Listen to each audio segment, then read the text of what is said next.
I have to ask you this question, John. If Jalen Reagor can find a way to maximize this talent, maximize his opportunities in Philadelphia right now, is there an opportunity for him to overtake that number 3 spot from Quez Watkins? And I also have to ask you this: who do you think is the more fundamentally sound, maybe the more talented wide receiver? More talented? It's not even close. It's Jalen Reagor. Really? Yeah. Just from a pure talent perspective. I mean,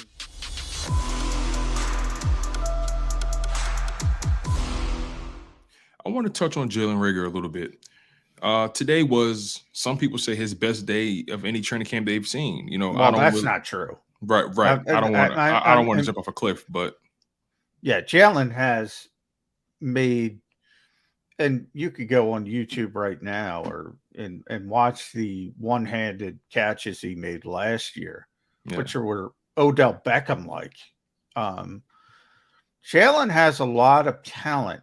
That's why it's so frustrating that he hasn't performed anywhere near that talent level. Um, but no, this is not even close to his best training camp practice. That's the problem. I predicted before this camp that Jalen Reagor would have a very good camp for the mere reason that he was going to be getting most of his reps against the second and third team corners. And those guys can't stick with Jalen Reagor. Um, and the first couple of days, that was kind of showing up.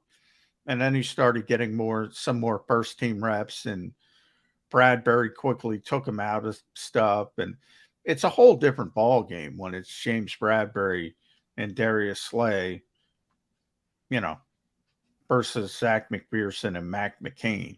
It's a whole different ball game. right. So a guy like Jalen Reagor, with this talent he has, I have to ask because Quez Watkins went down today.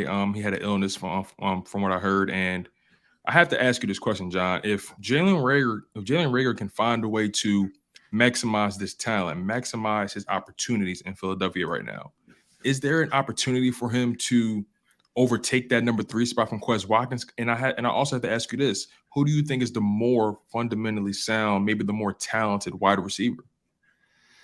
More talented? It's not even close. It's Jalen Reagor. Um, Really? yeah. Just from a pure talent perspective. I mean, Jalen was a first round pick in the draft, and for all the revisionist history, um, it's not like the Eagles reached by taking him. Um, Other teams liked him as well and graded him as a first round pick. In fact, people in New Orleans say that the Saints were going to take him, I believe, at 24 if the Eagles didn't take him. And that's a very good organization with a very good head coach at the time, offensive head coach, Sean Payton. He liked him. Um, so there's kind of this revisionist history that Jalen Reagor doesn't have talent. I mean, Quez Watkins is a 6th round pick. I mean, nice story, nice development. But He's those two, overachieved. yeah, he's overachieved. Those two aren't on the same level when it comes just to pure football talent. Hmm. And that's why, again, there's a little bit of frustration, not a little bit, a lot, and rightfully so. And it kind of tells you what. Now, look, at some point, Pedigree goes into the rear view mirror as well because Jason Kelsey was a 6th round pick, and might go to the Hall of Fame.